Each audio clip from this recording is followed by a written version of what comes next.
Hey guys, welcome to La Casita Jardin. So today I'm very excited about this video because we are going to be talking about my top 3 garden tools that I use here on our urban homestead.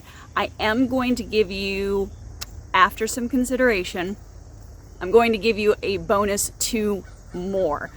And I just randomly decided to do that, but I think these tools are going to be very, very valuable.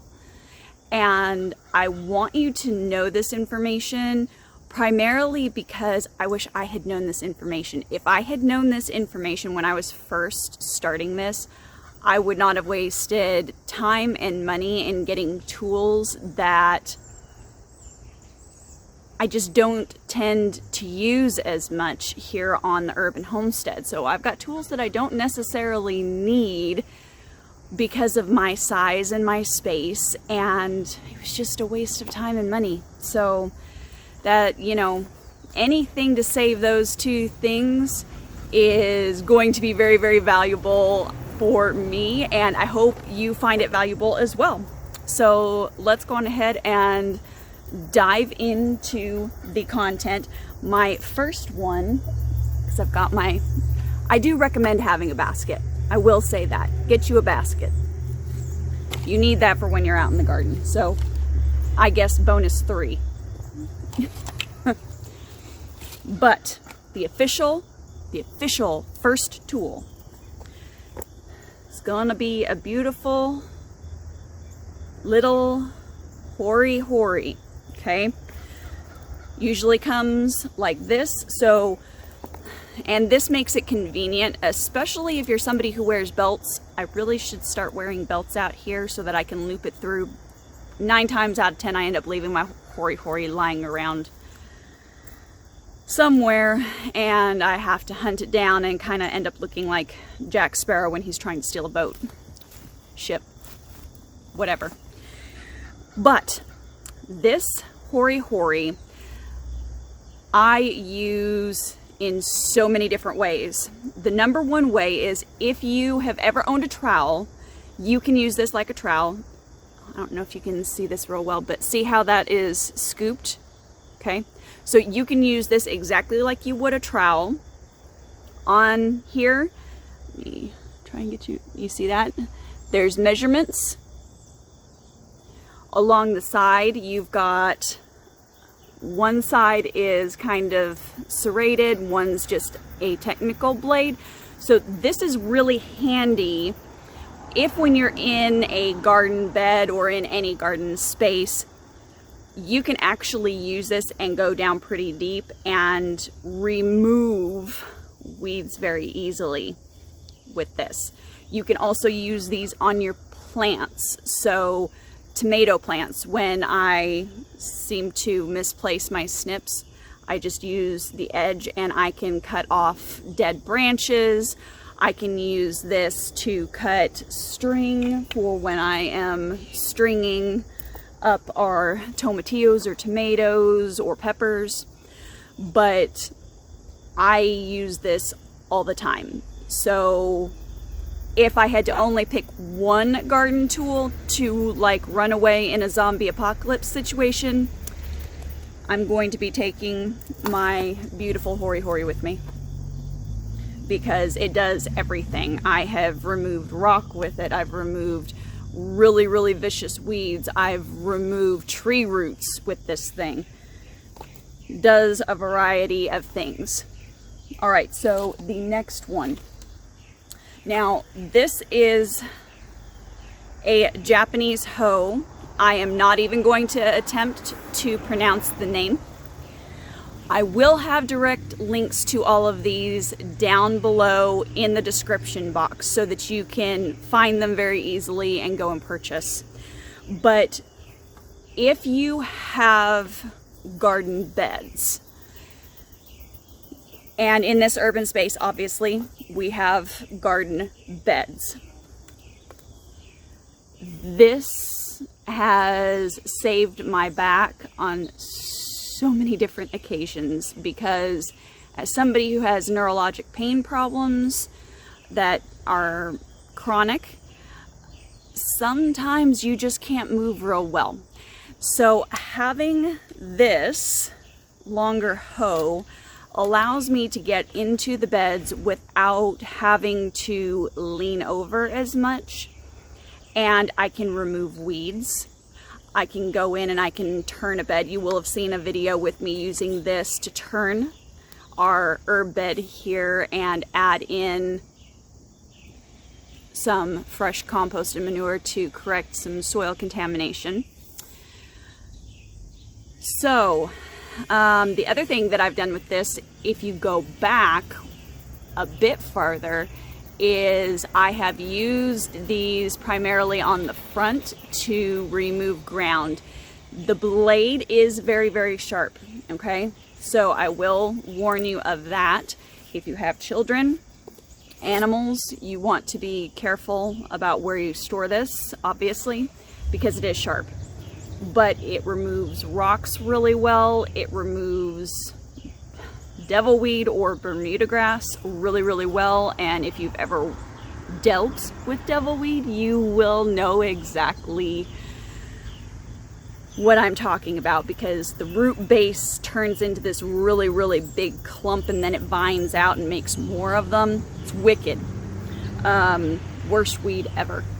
Worst weed ever. This guy helps immensely. Now, if you are somebody who's in a truly, truly urban space and you're only able to grow vertically, you're only able to grow on cement, obviously this is probably not going to be a tool that you're going to need right now. However, it is good information to know should you ever move or upgrade in property size. You will want to have one of these on hand. The handle isn't overly thick, so it's easier to hold on to, and it's light. It's not like your typical hoe, which is very heavy to use. This is a very lightweight but powerful tool. Okay, so I kind of went back and forth on this next tool. I went on ahead and decided this tool. Now, what you will typically see is this, and this is a typical pair of garden pruners. You can find them at all major big box stores, but the reason that I went with this over this by the same brand is Fiskars. If you've never owned Fiskars, Fiskars will change your life. Get Fiskars, they'll last forever. And that's even if you abuse them, they last forever. The reason I went with this, there are certain plants that you have to deal with that are maybe a little bit more delicate, have a smaller stem structure, and having this thinner tip here I have found to be more helpful than this. And the main reason for that is as you get to the tip on this tool, the sharpness and the strength of the tool begins to diminish at the tip on this particular style, which that is how this is programmed. So it is not doing anything wrong. There's nothing wrong with it. I do use these, so you could get yourself both if you absolutely wanted to, but I would go with this because I can trim on smaller things that are more delicate here at the tip, and it actually is very effective. It's very sharp. I can trim larger things on this as well. I can cut twine. See that little hooky there? I can cut twine. This will actually separate, and I can use it basically like you would a box cutter. So this tool for me personally here on the Homestead, and if I was to be mentoring somebody on starting to homestead, I would be recommending this over this. But as I said, if you want to get both, you can. No sense in wasting money on something that you don't need at the time. All right, let's go on ahead and move to the 2 bonus content items in my bag. Oh, well, okay, got hung on my twine there. Now, the first one is going to revolve around seed starting. So if you're somebody who's a little bit more advanced and you have starting your own seeds and you've been doing that more consistently, you probably know that there are some seeds and some root structures with seeds that can be a little challenging to work with. And that is where this little tool from Gardener's Supply comes in handy. Let me try and get you a little bit closer. So it is basically a mini trowel. And those of you who've never worked with seedlings are going, well, I need that. It has, I'm not sure if I can get a good shot. It has a very nice point on it. Okay, this point, okay, is actually sharp enough that if I wanted to, say, cull a plant, if I've planted 2 things similar to what I did when we were doing our cucumber planting video, I'll try and link that here. If not, I'll link it at the end. But this tool would have come in handy because I could have used the tip here to actually cut off that extra cucumber that I didn't need to be planting. So it does that, number 1. Number 2, perfect size to scoop out without disturbing the root structure. If you've been working with seedlings, if you haven't been working with seedlings, there are certain seeds that as they grow and as they develop their root structures, they really don't like to have their roots messed with. And this handy dandy little tool keeps you from disturbing them too much and keeps them from getting shocky. You don't really want a shocky plant. It will weaken the plant for a time. They'll be more susceptible to pests and diseases because of the shock. So this comes in handy every single time I am working with my seedlings. All right, and the last bonus, once again, a Fiskars product. Once you go Fiskars, you probably won't go back. Just gonna be honest. But these are a titanium large clipper. Now, why am I recommending this as bonus content? If you are in a space where you have some larger plants, so we're talking like shrubs, we're talking berry bushes, we're talking trees, maybe topiaries even, you're gonna want a pair of these. The right tool for the right job makes a difference. And when you are trimming or pruning on a plant, you want to trim and prune with the intent of causing the least amount of damage and helping the plant as much as you possibly can.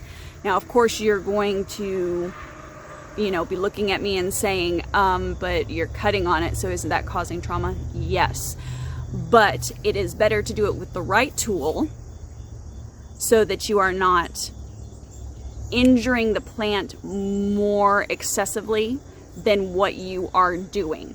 Because yes, as soon as I trim a tree, the tree is going to go, oh, what is going on? And tries to figure it out, may release sap, may drop a few leaves at that location, but it's going to help that tree because maybe the branch that I trimmed was really pulling it down and it was about to snap. We don't want snapped large branches or trunks on trees because then that's going to draw pests and you're going to lose your tree. Okay, so there are times when you have to do these hard things and you have to cut extensively on things, and it really is for the good of the plant. But when you're doing it, you want to do it right, and you want to do it with the least amount of trauma to said plant, shrub, tree, whatever it is. Okay, so that's why I recommend this. Of course, this is going to be for larger, a little bit larger scale, more along our line. If you are super duper urban, this is probably not going to be helpful for you right now, but if you are looking to scale up in the future, this will be a tool that you are going to want to have on hand later on. All right. So that is it for this video, guys. I hope you enjoyed. Don't forget to subscribe. That really helps our channel, and that lets the algorithm, of course, know that you are interested in the content that we're putting forward. Like and share as well. And if you have any questions or comments or helpful tips to help the community here, please comment down below. I am always looking for good recommendations, and I am willing to take advice from people who know way more than I do. So go on ahead and drop that comment down below. Okay? Guys, as always, keep it simple, natural, and essential. I'll see you on the next video. Bye.